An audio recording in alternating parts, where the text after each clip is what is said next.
All right.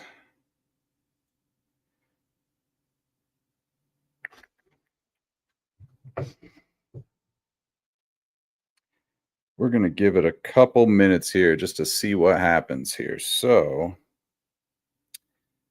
no one in here yet, but this is first ever live stream. We're trying this out. We're going to try and see how this works on the fly. Um let's see. I don't want to dig too much into what's going on until we'll see if anyone joins us. We're going to see if anyone shows up here. So, what we are going to talk about today, though, is a list I found from Games Radar. So, this is 30 best horror movies that will haunt you long after the credits roll, which some will, some won't. Looking at this list, I am sort of embarrassed that there's a few of these that I have not seen. Some of them I have, but there's a good amount that I haven't. So refer to myself as a movie buff, and I'm getting called out by this list at Games Radar, but it's okay. We're gonna talk about it. They're gonna give us a rundown. We're gonna see which ones we remember, which ones we probably need to see as we come up to the Halloween holiday here. So what I'm going to do here is take one more look at our stats here, because we're learning this as we go here. There's going to be a lot of feeling out here during this process, because I am new to this. So we're going to figure it out. We'll see. So let's actually do this, since we don't currently have a plethora of viewers. We're going to run through some of these lower items on this list here, some of the movies that are lower on the list. So let's start here. Number 30, according to Games Radar, is The Orphanage. Never heard of this. I have no clue what this is. I've never even seen the cover art, never heard of it. It's from 2007. So quick rundown here. Let's see. Spanish language spookfest, The Orphanage. It's one of those brilliant horror movies that scares the life out of you and it breaks your heart. And one ghost child-filled go. So, produced by Guillermo del Toro. So, I mean, it's got good pedigree if Del Toro worked on it. Del Toro's done a lot of really good stuff. The Hellboy movies are some of my favorite of his. What was the other one? I just saw someone talk about that the other day with the fawn is in it. It's more of a like a mystical tale. Very good movie. I'm sure I'll think of it at some point as we get further into this list. But Del Toro, if his name is on it, it tends to be a good movie. So this one may be worth taking a look at. Let's see. What was I going to look at here? Spanish language, though. So don't be fooled by this golden brown skin. I do not speak Spanish. I don't speak Spanish. So I would probably have to subtitle that one. But Del Toro is usually pretty good about putting subtitles on movies like this, so they can be adopted by a wider audience. So let's see here. Before we move down to our next one, we're going to take another look at some of our background stuff here, just to kind of get a feel for what we have going on. So, okay, look, there we go. It looks like we have our first viewer here. So thank you for joining me. I appreciate it. Thanks for coming out. Hopefully this is Pan's Labyrinth. Yes. All right. I knew somebody would come through. I knew if I mentioned the fawn that somebody would come through. Thank you for that. I appreciate that. So on to the next one. We're going to go past The Orphanage here, and we're going to go to Near Dark. Also, a movie I've never heard of. So, but they're off to a good start with this one because Lance Henriksen is in it. Lance Henriksen is Bishop from the Alien movies, and he's been good in a lot of stuff. If we get into horror fare, he was also Pumpkinhead, I believe. So that was a fun movie I remember as a kid. It was a very campy movie, but it was interesting. So let's see here. We're going to get a little rundown on this. Oscar-winning director Catherine Bigelow's Southern Gothic vampire flick follows Caleb, a young man forced to join a traveling band of bloodsuckers. Catherine Bigelow, wow. She's a big deal now. Kind of strange to hear that she did a horror movie back in 1987. I didn't realize she's been in the production game that long. So good for her. That's good. But good to see you, Lance, but we're going to move past you here, my friend. We're going to go down a little further on our list here. So The Descent. So I've seen The Descent. The Descent is fun. I liked that one. It's been a while since I've seen it, so it's not as fresh in my head. Let's see. Comment here. That's Deuce Bigelow's sister. Yes, that is factually true. No, it is not, but very funny comment. Thank you for that.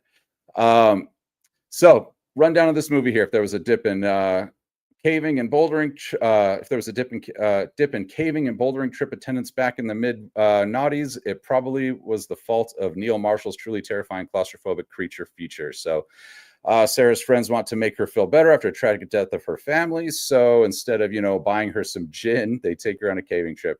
Fortunately, the movie wouldn't be on this list if 6 women weren't there to have heartwarming, gently comedic adventure where they all grow as people. From the moment this lot lower themselves into the darkness below the Appalachian Mountains, it's very clear that getting back out into the light again isn't going to be likely. So I remember this one being fun, some good jump scares in it. Man, I really wish I could remember this one wish it was a little fresher in my head, but fortunately it's not. So I will have to watch this one again because I do remember liking it. So we will move past The Descent down to number 27. So 28 Days Later.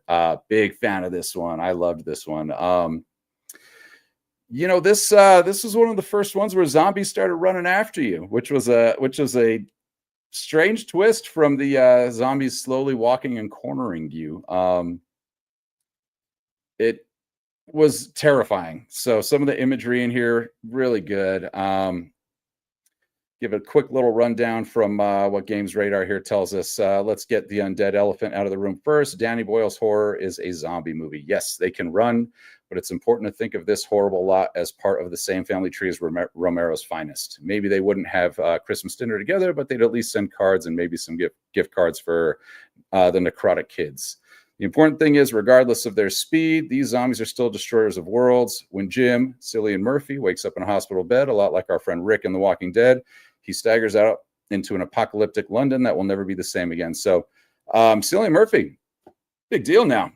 He got his start in a little horror movie that people didn't make a ton of money, but it was well regarded, and now he's a huge deal.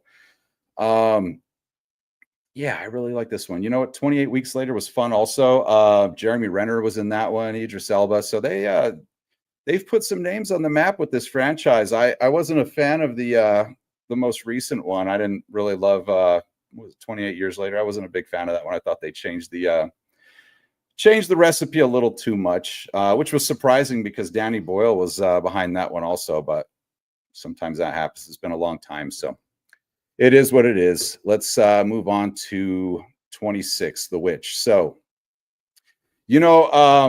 Anya Taylor-Joy is one of my favorite actresses. She has almost looks like an alien. She has an alien-shaped face to me. I like it though. I think she's very attractive.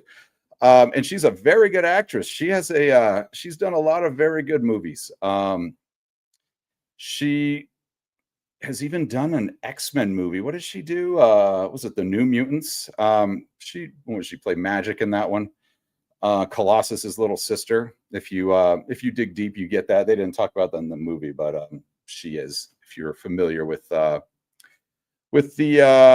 comic book series, but The Witch, I heard mixed things about. I know it was very.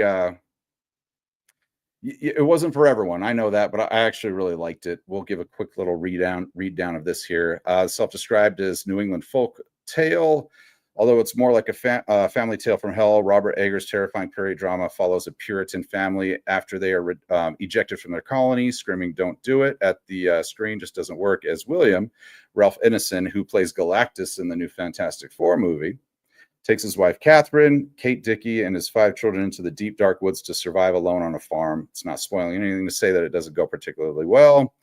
Following Thomason, the eldest daughter of the family played by Anya Taylor-Joy in her first credited role, we witness the tense unraveling of a dysfunctional family faced with the horrific prospect of an outside force staring out at them from the trees. So kids start dying in this, kids in the family, and Anya Taylor-Joy gets blamed. They start calling her a witch. She starts playing with the kids, pretending she's a witch. And then at the end, you find out that there are witches out there, and she joins them. So it was not a lot of jump scares in it, but it was more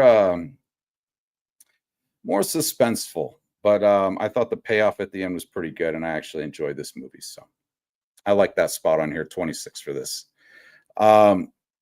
Evil Dead 2. Of this franchise, this is probably the best mix of scary and funny. I'm surprised to see it on a list of top horror movies, though.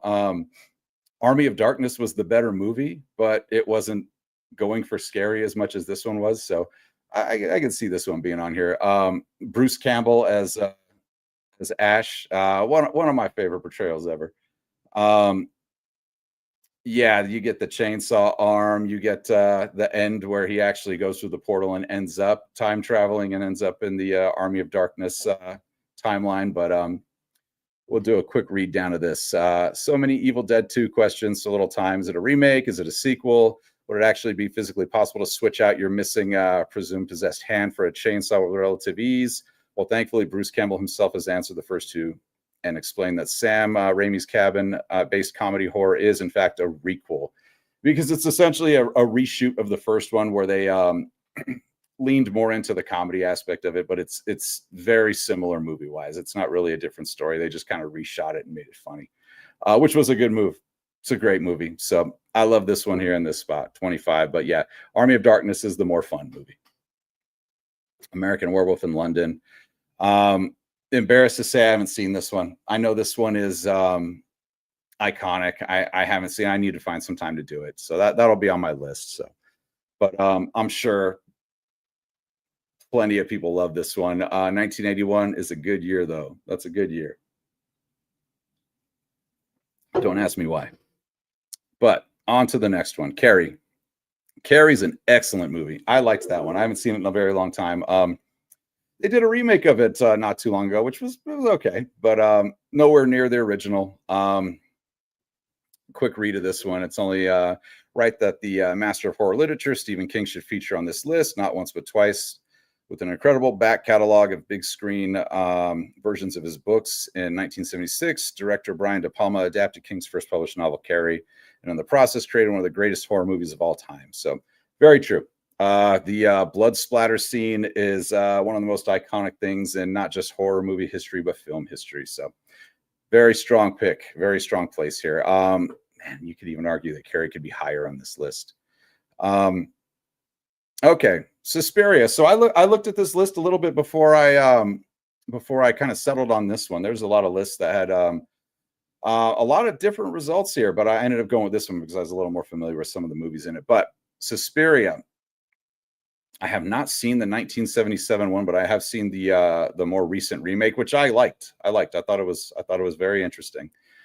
It was long. It took me a number of watches. I kept falling asleep during it. It was so long, and it wasn't because it was bad. I enjoyed it, but I would doze off. It didn't fully grab my attention, but I remember enjoying it. So,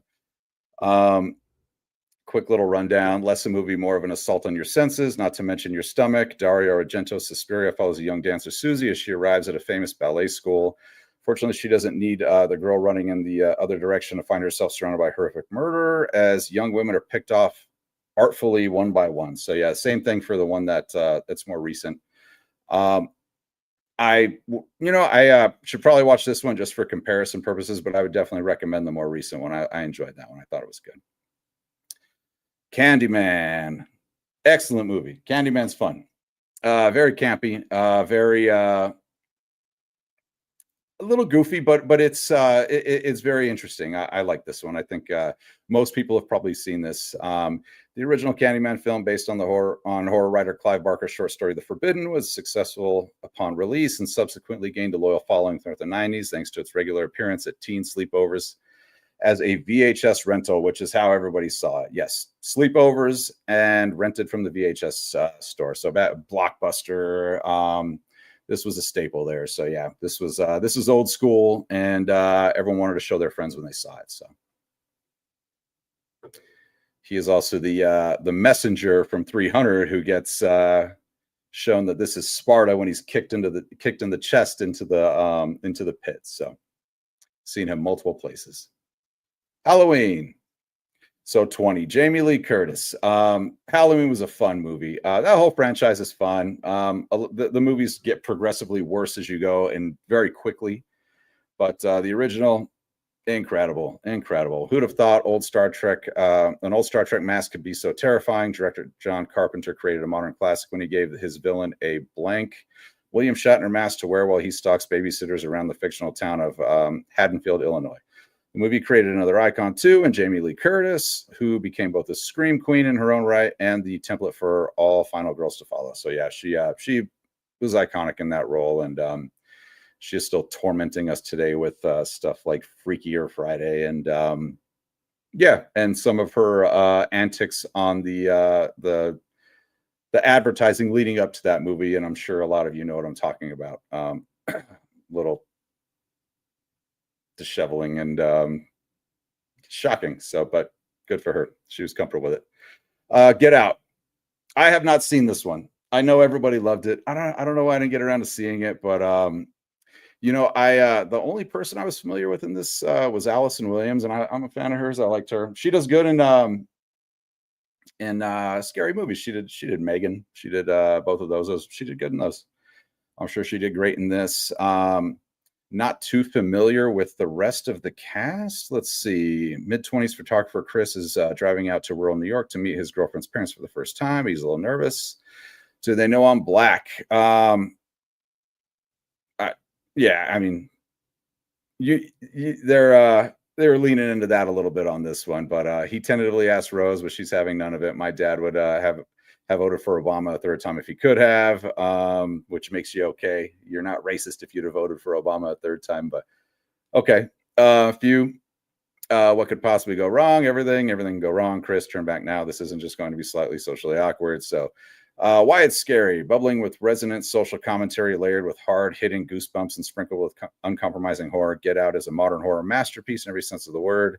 Not content with scaring you just for its 90-minute runtime, director Jordan Peele wants to draw your attention to the real frightening truths rooted deep in the identity politics of contemporary America. And his grand reveal is more horrific than any jump scare could ever hope to be. I like Jordan Peele. I think ever since Key and Peele, I was a big fan. I think he's done some good movies. I'll have to watch this one. I haven't gotten around to it yet, but this will be on my list soon. Don't Look Now, 1973. That's pretty dated for me. Don't know much about it. Never heard of it. Based on Daphne du Maurier's short story of the same name. Nicholas Roget's dreamy 1973 masterpiece is a tale of grief, psychic connection, and faith. The wonderful Julie Christie and Donald Sutherland. He's in it. I like that. Play a married couple living in Venice after the accidental death of their young daughter, and who encounter two elderly sisters bringing a warning from beyond. Roge's subtle film plays with time and reality through innovative editing and montage, and is visually striking as only the very best horror movies can be. It's quintessentially 70s horror that has aged gracefully to become a classic of the genre. So I don't know, maybe some of you have seen it. I haven't. Gotta admit, I probably won't seek that one out. But Nosferatu, 1922, the original. The earliest horror movie on our list by far, F.W. Murnau's 1922 silent vampire film Nosferatu remains one of the most influential and most spine-chilling in the genre.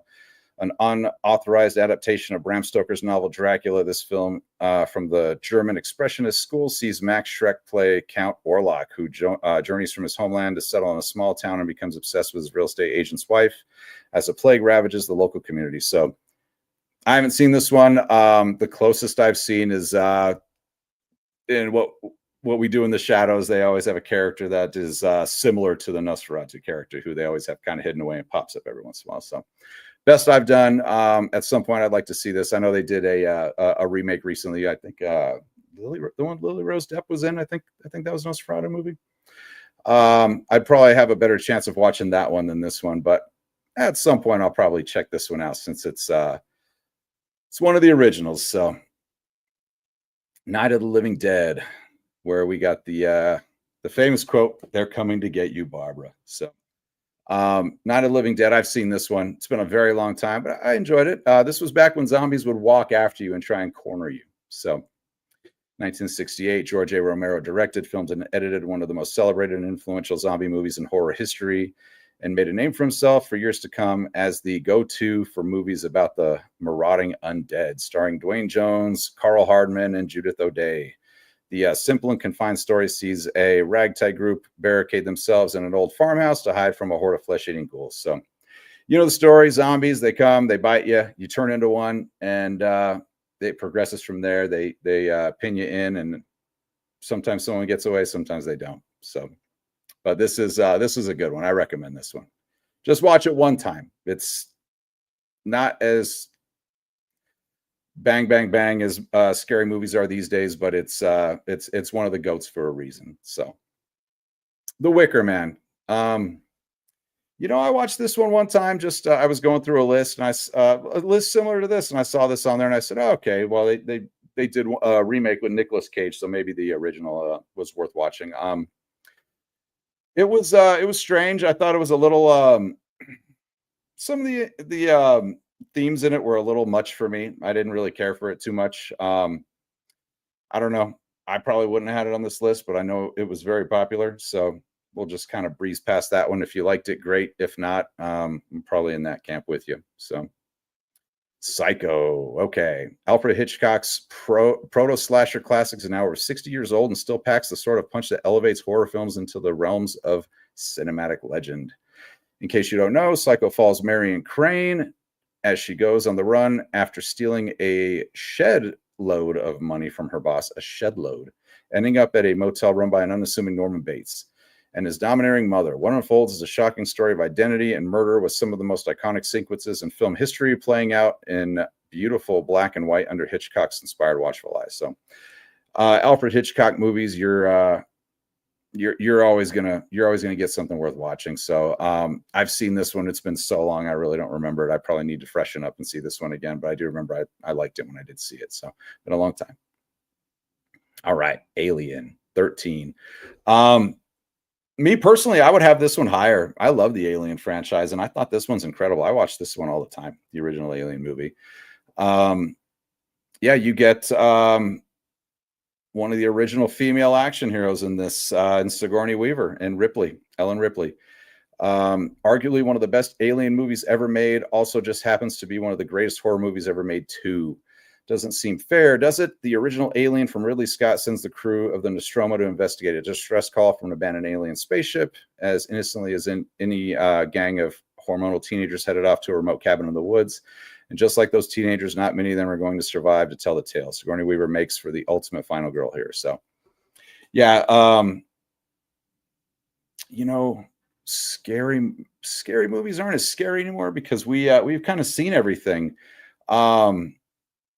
The idea of something latching onto your face and then something bursting out of your chest cavity and killing you in the process. I mean, I remember seeing that as a kid. It was the most terrifying thing I could ever think of. Still scares me today. Just that. Yeah. Gross. But the movie still plays. You watch it now. It's still very suspenseful. Still makes you jump. Aliens, also good. Not going to be on this list because it definitely wouldn't come higher on the list than this movie, and it's not lower. So Aliens isn't here. You know, people didn't like Alien 3 that much. I liked it. I thought it was cool. Man, that had a killer cast too, Alien 3. But, you know, that happens. It's gone downhill from there, but they're still watchable. Anytime an Alien movie comes out, I'll watch it. The show, though, oh my gosh, the show on FX was terrible. And I was disappointed by that. When I heard Noah Hawley from the Legion series was behind that one, I expected great things, but yeah, that one was a crash and burn. I really disliked that show. I highly recommend avoiding that. I passively watched that, but that was terrible. It was the worst thing to happen in the Alien franchise. Yeah. Okay, on to The Omen. The 6th hour of the 6th day of the 6th month. Get it? A certain baby was born who would change the world forever, and not just within the world of The Omen. Damien is the ultimate evil kid, the spawn of Satan himself, and he's here to wreak havoc on the lives of his adoptive parents, the Thorns, played masterfully by Gregory Peck and Lee Remick. and everyone around them, including David Warner's photography, Buddy Cop Jennings. So exemplary is the creepy child that he has become the go-to reference for all little Damians going forward. So I haven't seen this one.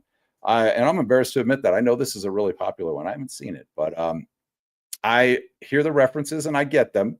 Usually bad children are referred to as Damians.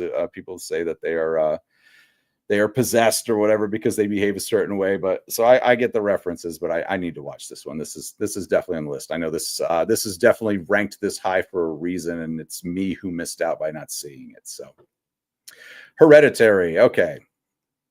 So Hereditary, I watched this one.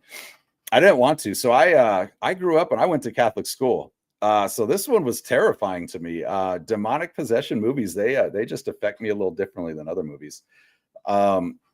I've used this movie as a threat with people with when I've made bets. Like I would bet people and say, all right, if I win, you got to watch Hereditary, and I did not mean it in a way to just win the bet. This was a threat. This movie is terrifying to me. So yeah, this is we'll read through here. We'll give you that. Home is where the heart is. It's also where the worst horror lives, hiding beneath the surface of the perfect family life. A harrowed Toni Collette leads Ari Aster's very first feature film as the mother of a grieving family. The death of her own mother has sent shockwaves through their home, and to keep this review spoiler-free, the future isn't looking exactly bright either. So why it's scary. I mean, if you didn't grow up religiously, then if you did, you know it's scary because it deals with demonic possession, which that hits us all deeply. But if you did not grow up that way, we're going to read through why they say it's scary here. It's fair to say that at no point does Hereditary feel safe. Nowhere during its 2-hour runtime do you feel like you can stop and take a breath or even make a guess as to what's coming next.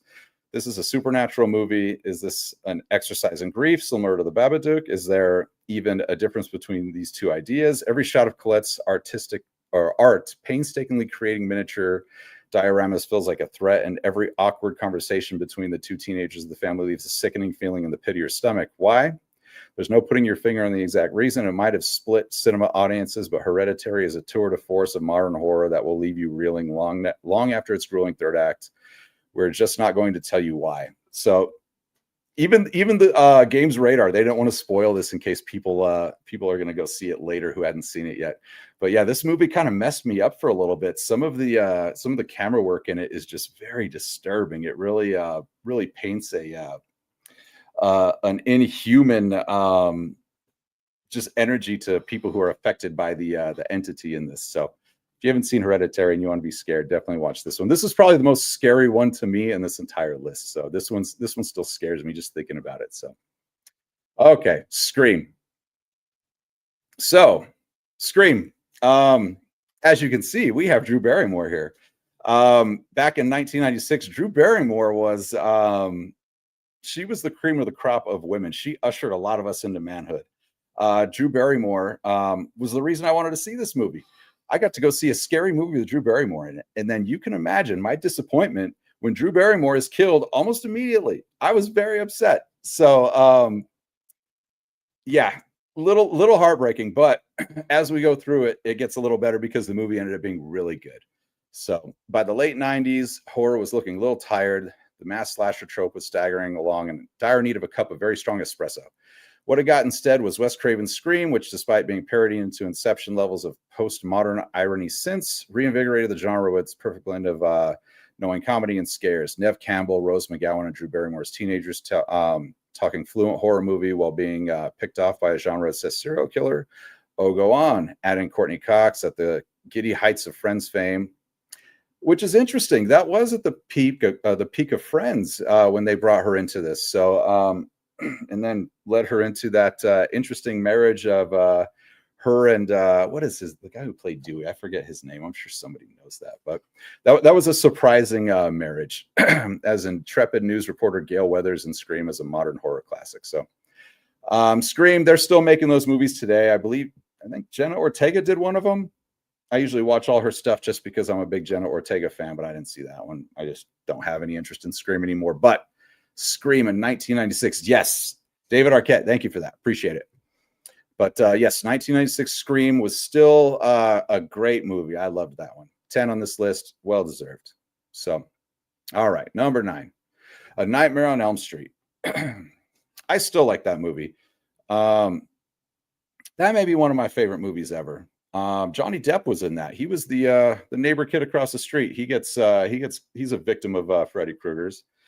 So Nightmare on Elm Street. You know, I just saw Black Phone 2, and that just seemed like a remasking of A Nightmare on Elm Street. It was the same thing. Somebody attacking people through dreams. They just kind of reimagined it. Nightmare on Elm Street still iconic, but just like a certain dungaree-clad possessed doll, Freddy Krueger fell firmly into killer clown territory as Nightmare on Elm Street franchise evolved over the years. Sure, he'll spray your organs all over the walls, but you'll die laughing, right? And that was kind of the cool thing. It was very campy. They all the movies were very. They got more goofy as you went. The second one, especially, that ended up being.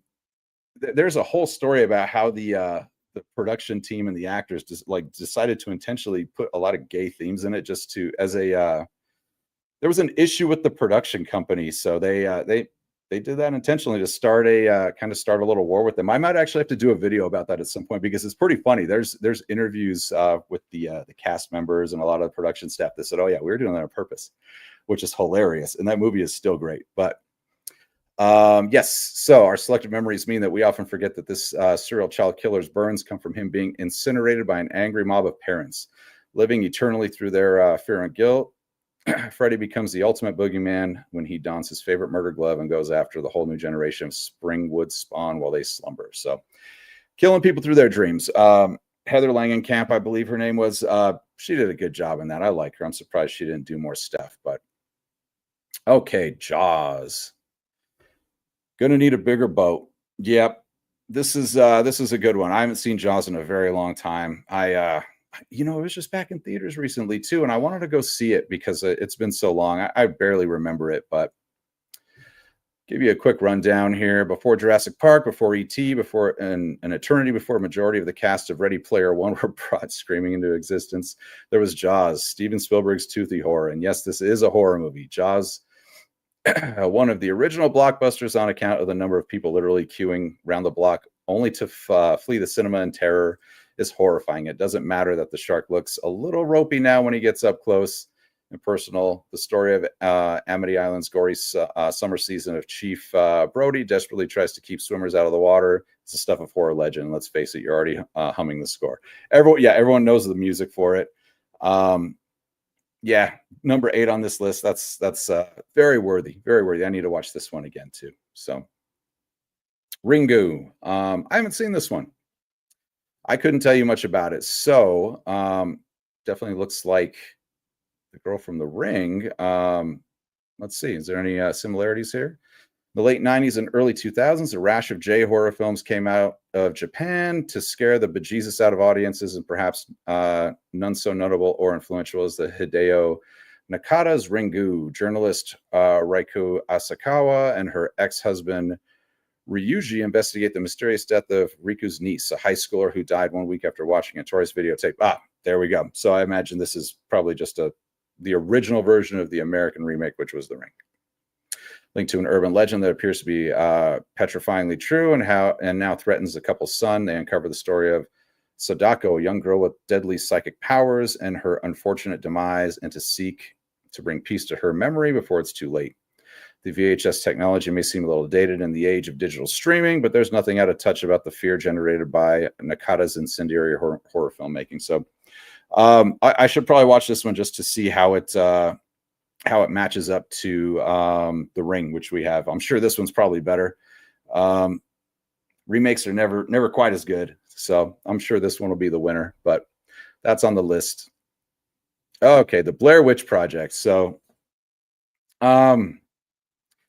I can't give an honest opinion of this one, and there's a good reason. So I went and saw this movie with some friends. I think the weekend it came out. We got off work and we all went down there, and we no one knew what this was, so we didn't think it was going to be a big deal. We thought we'd be able to get tickets and no problem. So the only tickets that were available were front row. very front row. So, as you know, this movie is a very shaky handheld camera film. And when you're looking straight up at it, the whole movie, um, you're gonna get sick. I felt terrible watching this movie. I had to cover my eyes most of it. I watched it one time again at home, but it just gave me memories of just how nauseous I felt. So I really didn't get too much out of it. But yeah, I felt so sick. Even just thinking about looking up at that movie now is making me feel sick again. Um, it was the first time anyone had done anything like that. So I know why it was so popular. But yeah, I can't say anything about this movie because it still just makes me think nausea. So we're gonna move past that one so I can stop feeling sick to my stomach. Okay, Silence of the Lambs. I love this movie. Clarice Starling looking for Buffalo Bill with the help of Hannibal Lecter. Really, really good movie. This is I don't know, I'm surprised they considered this a horror movie, but I'm okay with it. There was scary points in it. She did a great job. Um, and yeah, the Buffalo Bill character was pretty iconic himself. Hannibal Lecter, we got a couple more Hannibal Lecter movies. We got what we get Red Dragon. Before Red Dragon, though, we had Manhunter, where he was played by another actor. And those two movies were the same story.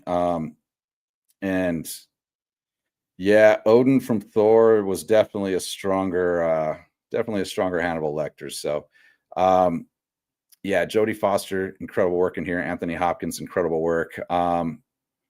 They did a great job painting out the entire what would I call it here? Let's do this. Let's read through this and then I'll come back to that thought. Jodie Foster and Anthony Hopkins star in this horror. Yes, horror. See, they had to reaffirm that it's a horror because I had the same thing. I thought it was more of a suspense movie than a horror movie. Film about a young FBI agent hunting a serial killer, Buffalo Bill, and the incarcerated cannibal brought on to assist her. Jonathan Demme's film won the Big Five prizes at that year's Academy Awards: Best Picture, Best Director, Best Actor, Best Actress, Best Adapted Screenplay. Wow, they swept the board with this one. Not surprised though; it was that good. And gave license to an audience who wouldn't normally gravitate toward horror movies to delve into the scary underbelly of cinema's darker side. So yeah, that what a good movie that was. One of my favorite parts of that is when he is able to sneak out of lockup when he bites the face off and puts it over himself and sneaks out as the pretends he's the injured officer, and they take him out, and he leaves the dead body on top of the elevator, and the officers track it because they see the blood, and they say wound the leg, and they shoot him down there, and he doesn't move. And that's when they pull him down through the elevator, they realize they don't have Lecter anymore, and Lecter got out. So that's one of my favorite movie scenes ever. So, but number 5, Silence of the Lambs, well deserved. The Shining. I haven't seen The Shining in a long time, but I liked that movie. I really liked that one. Even if you haven't watched Stanley Kubrick's masterpiece, you'll know of The Shining. You'll know Jack Nicholson's apparently ad-libbed "Here's Johnny," and you might even be aware that if you're handed the keys to room 237 in a hotel, you might want to switch it for another suite.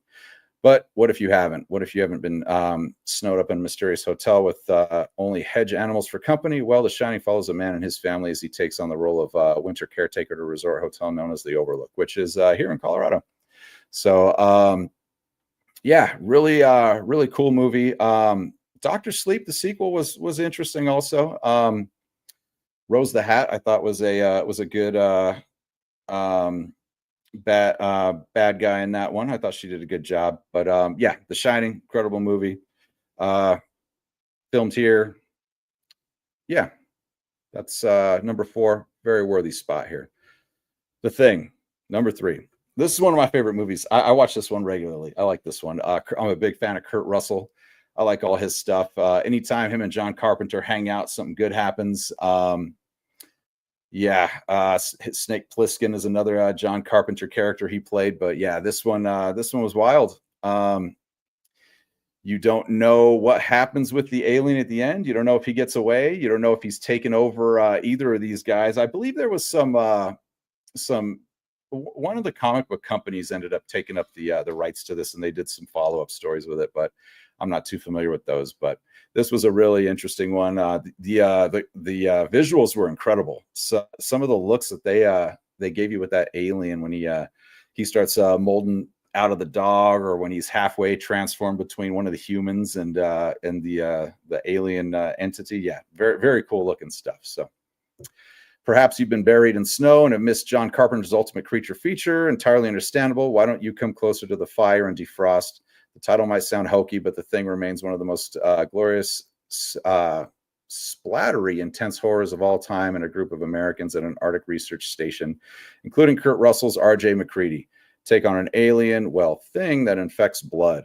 Might start off taking out the canine companions, but it really doesn't stop there. So the movie starts with some guys in a helicopter shooting at a dog that's running toward this American base where they're doing some research there, and they're shooting at this dog and they're trying to figure out why. But they had a movie that ended up being a prequel to The Thing, where it actually shows the dog as the alien running away from the base. So I thought that was kind of a cool connection, but that movie was not very good, but it was worth it for that little connection there. The Texas Chainsaw Massacre, 1974. And I believe they tried to remake this one a couple times. I don't know how well it did, but this one was good. It's creepy. It's gross. Some movie titles are vague, letting you gradually work out their meaning as the narrative slowly unfurls in front of your eyes like a delicate flower in tea. Then there's Tobe Hooper's grim, sweaty horror movie. There's nothing delicate here. Its titular weapon needs to be sharp, but the Texas Chainsaw Massacre is a blunt instrument of horror. This is a tour de force of violence as 5 young people leave the safety of the world behind and journey into dusty Americana. What they find is one house where they innocently enter looking for gas of such death and depravity as the movie is still decades on a disturbing endurance test. So yeah, this one's gross. If you like stuff like that, then this would be for you. I've sat through this one a couple times. I don't know if I'd watch it again, but incredible movie. It's very good, very worthy of the number 2 spot. And number 1, another religious horror film, another demonic possession film, The Exorcist. So, and here we are. It almost feels predictable that William Friedkin's masterpiece is now in its 50th year, is still looming near the top of so many horror features, but watch The Exorcist and you'll understand why. This is the tale of Reagan, the daughter of successful movie actress who one day occupies herself in the basement by playing with a Ouija board. If you ever wondered why your parents don't want you playing with this innocuous-looking toy, young Linda Blair probably has something to do with it. Using the Ouija board as a getaway, an unwelcome guest takes root in the little girl, and the rest, as the titular exorcist arrives, is cinema history. So they said weird stuff happened on set while they were filming this. Not surprised. You can't tinker with stuff like this. Ouija boards are dangerous. But yeah, this was a very good movie. Scared the hell out of me as a kid. They actually had a TV show on Fox, I wouldn't say not too long ago, but it's been about 10 years now. That was very good. They had a couple seasons of it. It was actually ended up being the story of Reagan here as an adult, and then her daughter is possessed by I don't know if it's Pazuzu again. I forget. It's been a little while since I watched, but her daughter is possessed, and I thought it was very good. They did a good job with it. So, but yeah. So there we are. That is number 1 on our list here. I did write down a few more that I thought were interesting. If you guys put anything here that you think should be on the list, I'll watch for it in the chat here and I'll mention it. But I'll kind of go through my list. I thought Event Horizon should have been on the list. I love Event Horizon. That movie was very tough to watch. Scary. Lawrence Fishburne did a good job in that. Really enjoyed that one. VHS 1 and 2 I thought were very good. They still make those. I saw that another one just came out. The newer ones aren't as good. 1 and 2 I thought were very fun. I'm gonna add this one in just because some of the movies on here I didn't think were actually horror movies. I thought they were more suspenseful. So I'm gonna add this one, even though it's more of a sci-fi movie. But Pitch Black. I thought Pitch Black was really good. I would have put Pitch Black on this list since something like Silence of the Lambs was here. I think they're probably about the same level of scary, but into different genres a little bit. But From Dusk Till Dawn, one of my favorite movies. I think that could have been on here. Hellraiser, surprisingly, wasn't on here. Hellraiser's another incredible movie. You still get a lot of Hellraiser references in pop culture and media today. So Pinhead is still everywhere. So I don't know. Hellraiser should have been here. Saw could have been here. At least the first one. I liked 2 and 3 also, but from there they get a little rough. But yeah, the first one probably could have been in there. Midsommar also. I know we talked about Ari Aster earlier with what was the one up there? Let me take a look here because I know we talked about it. Let's see. It's going to drive me nuts. Hereditary. So same guy who made Hereditary made Midsommar, and I thought that was a really good one. That was creepy, but in a different way. Also kind of a religious horror movie. So, but yeah, I also had a little note here to talk about the Blair Witch Project, but since that was on our list, I told you about how sick that one made me. But yeah, so anyway, that is the Games Radar top 30 list of horror movies. I just grabbed that one. I looked at a few and I said, all right, this one seems like it kind of resonates a little bit, so I figured I'd talk about that. So, but yeah, this is the first live stream I've done, so you all will have to tell me how I did. If you enjoyed it, maybe subscribe, come back and watch more of my stuff. If you go through my videos, I will talk about movies. I'll talk about trailers. You'll see me go to theaters and build movie displays. So I do a lot of different stuff here. So if you enjoyed your time here, come back and hang out again. Otherwise, thank you for wasting a little bit of time with me tonight. Thank you. I appreciate that. I had fun with you guys. So yes, the more you guys show up, the more I'll do this. I'm going to talk to myself anyway. So I'd rather at least talk to a group of people who can potentially respond. So thank you again for dropping in. You all have a good one. Like I said, please subscribe if you'd be so kind, and I will see you next time.